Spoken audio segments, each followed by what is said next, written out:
Okay, so imagine like way in the future, right?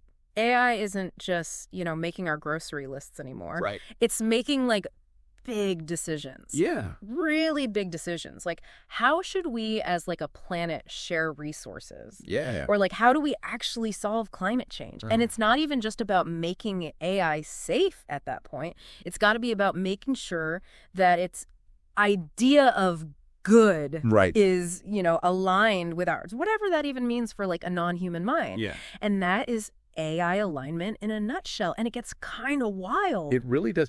It's funny you say wild because it's a question that has like everybody, I mean, from computer scientists to ethicists to like, even sociologists kind of freaking out a little bit. Yeah. Because it really is like we're trying to write like the instruction manual for a future we can't even imagine yet. And we are not going to solve it, in this deep dive. Of course not. But what we can do is give you the tools to understand why this is such a thorny problem and like what people are even doing to try to address it. Awesome. So our sources kind of break this whole complex thing down into like 3 levels of AI alignment. Okay. And the first level, I mean, it sounds pretty straightforward. It's like technical safety. Right. Like making sure the AI doesn't decide to like, I don't know, become Skynet and like get rid of all the humans. Right.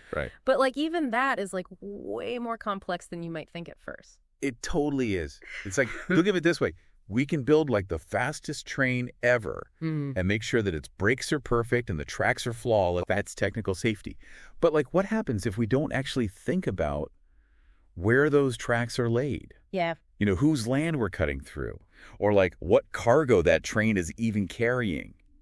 Oh, interesting. That's the bigger picture. And it's what we need to think about with AI, which is where this next level comes in. Okay, so preventing misuse is level 2, and it kind of like bursts that bubble of just thinking about AI in a vacuum. Right. It's not enough to just have like a perfectly functioning AI. You have to think about like who is in control of it and what are they going to use it for? Yes, exactly. Are we talking like straight up evil people trying to do bad things, or is it more subtle than that? Well, it's less about like these Hollywood scenarios, and more about recognizing that AI doesn't actually exist in isolation. Yeah. Right? It's part of our social systems. It's like you wouldn't just look at a hammer and say, is this hammer safe? Right? You'd be like, well, safe for who and safe in what context? That's a good point. AI is a tool. And like any tool, its impact depends entirely on who is using it and what they're using it for. So then that brings us to, I think, the really mind-bending part of this, which is social integration level 3. Yeah. And here's where we're not even really talking about AI as just a tool anymore, but potentially like a partner. Right. Or even, I don't know, like another being living on the planet with us with its own sense of agency. That's true. That's where I think it really starts to get interesting and a little bit strange. Those where those what if questions get really, really big. Yeah. Like what if we create something that's not just mimicking human intelligence, but actually possesses its own kind of like sentience or consciousness? Would it share our values? Would it even understand our values in the same way? These are the things that keep philosophers up at night, but they're becoming like increasingly relevant for the people who are actually building AI. Yeah, that is a good point.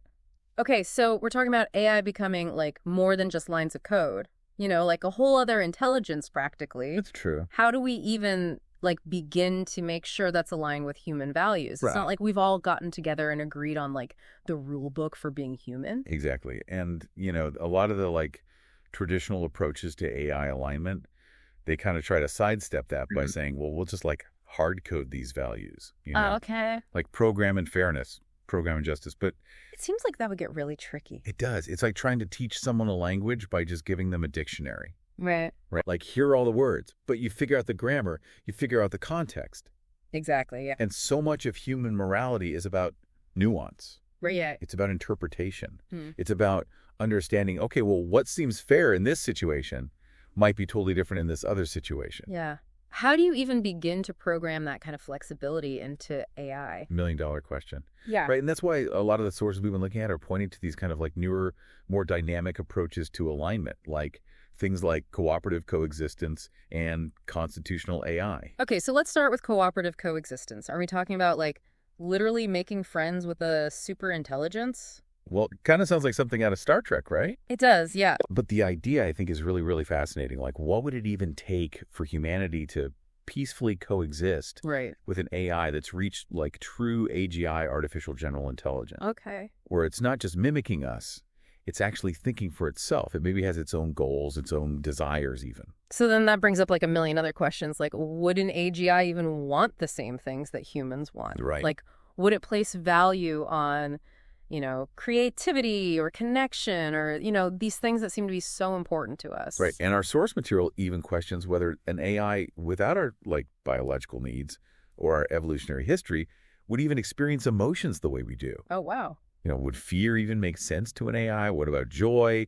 Like, it throws into question what we even mean by intelligence. It's almost like trying to explain color to someone who's been blind since birth. Like, we just take these concepts for granted, but to an AI, it would be utterly foreign. Exactly. And that's why this idea of cooperative coexistence is both so fascinating but also so daunting. Yeah. Because it really forces us to confront the limits of our own understanding and imagine a future where we might have to, like, share the stage with another intelligence. Okay, so that is a lot to wrap our heads around. Yeah.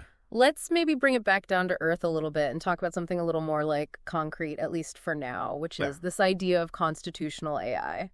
Okay. Is that where we finally get to, like, write those robot laws we've always talked about? In a way, yes. Okay. But it's not so much about dictating every single rule like you were saying earlier. It's more about creating like a framework of principles for AI to operate within. So kind of like a constitution for a society. Oh, okay. I see. Like, I was reading about Anthropic AI and their whole thing with their LLM Claude, and they've actually done this right. They have, yeah. They've given it this set of principles like, avoid harm, be honest, things like that. Exactly. And I think that's a really great example because it highlights this shift from trying to program in specific values, which, like we were saying, are always up for debate. Right.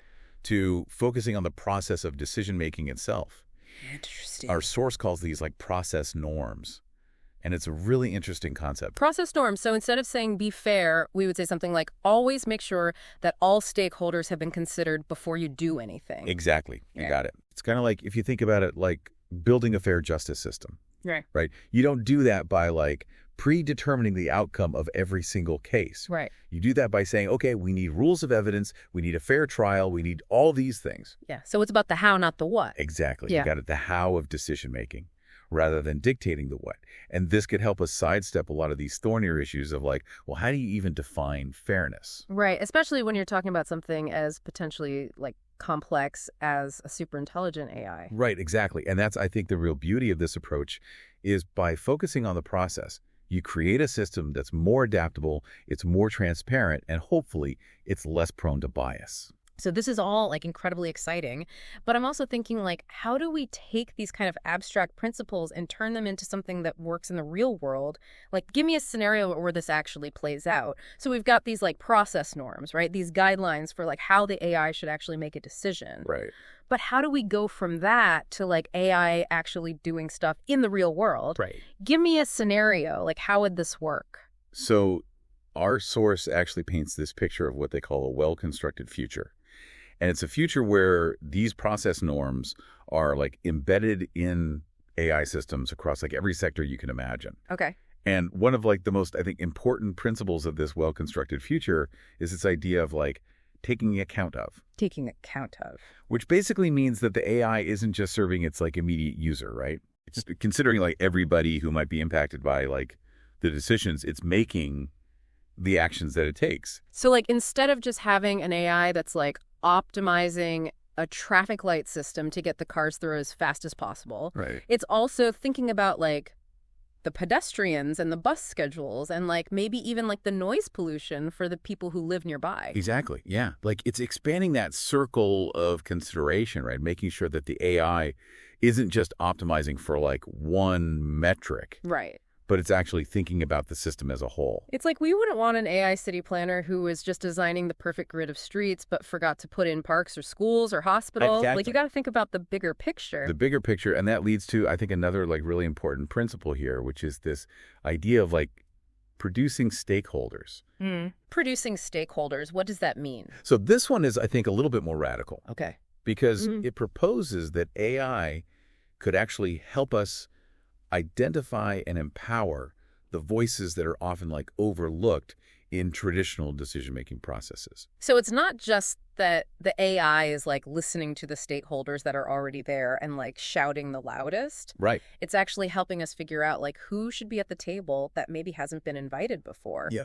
You exactly imagine like an AI that's helping to design a new healthcare system, right? Okay. It could analyze data to figure out like which communities are being underserved right now. Interesting. It could predict future needs based on like demographic trends. Wow. It could even help facilitate communication between like patients and doctors and policymakers to make sure that everybody's needs are actually being considered. That's really cool. It's like AI becomes this like amazing tool for like democratizing access and making sure everyone has a voice, even if they, don't have the loudest voice or the most money to shout about it.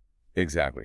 And that brings us, I think, to the final principle here, which is this idea of like prioritizing, instituting, excluding. Okay, that sounds a little counterintuitive. It does. Like, are we giving AI the power to like decide what's important? Right. It sounds like we're giving AI the power to make judgment calls, but it's actually about like the opposite. It's about helping us navigate those really complex trade-offs. Okay, so it's not that AI is deciding what's most important, but it's helping us like visualize or understand like the consequences of different choices so we can make better decisions. Exactly. It's like holding up a mirror to our values and saying, okay, if this is what you care about, right, these are the potential outcomes. Interesting. So you're making those tough choices, but you're making them, I think, in a much more informed way. Our source uses this example of like an AI-governed transportation system, and I'm really curious, like, how would this actually play out in something as messy and complicated as like designing a city's transportation network? Yeah, so imagine a city where like the entire transportation grid, right? So we're talking traffic lights, public transit, ride-sharing services. Yeah. It's all being coordinated by this AI. Okay. And using that principle we talked about taking account of. Right. It wouldn't just be about like minimizing travel time, right? It would also be thinking about things like air quality, noise pollution, even like access for people with disabilities. So no more like sacrificing one neighborhood's well-being just to like shave 5 minutes off everyone else's commute. It's about finding a balance that actually works for everyone. Exactly. And then you add in producing stakeholders, right? So that AI could be analyzing commuting patterns, identifying areas that are underserved, and even propose like new public transit routes or ride-sharing programs that are specifically tailored to those needs. Oh, that's cool. So it's about using that data to make the system more equitable and more responsive to like everybody's needs. And then if we add in the prioritizing, instituting, excluding, it's like that AI could start to model the impact of different policies. Like what happens if we do congestion pricing? What happens if we enact stricter emissions regulations? Right. What happens if we like invest more in public transit? And it could give all of those different scenarios to city planners and even to residents so they could actually make informed decisions. About empowering us, right? Yeah. With the information to build a better future.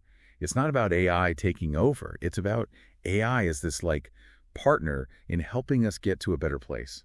I love that this has been such a mind-blowing deep dive. Like we've gone from like, don't let the robots take over to like, how can we work with AI to create a more just and equitable world? And that's the question, right? It really is. If we could build these principles into AI from the ground up, what could we achieve? Yeah. I mean, it's a massive challenge, but it's also, I think, a really exciting opportunity. It totally is. We've just like barely scratched the surface here, but hopefully this deep dive has given you a lot to think about and maybe some new ways of looking at what AI alignment could mean for the future. Definitely. If you're like hungry for more, we've got a ton of amazing resources linked in the show notes. Please check them out. And we would love to hear your thoughts. Like if you are dealing with these questions in your own work, hit us up because this is a conversation that we all need to be having. And until next time, keep asking those big questions.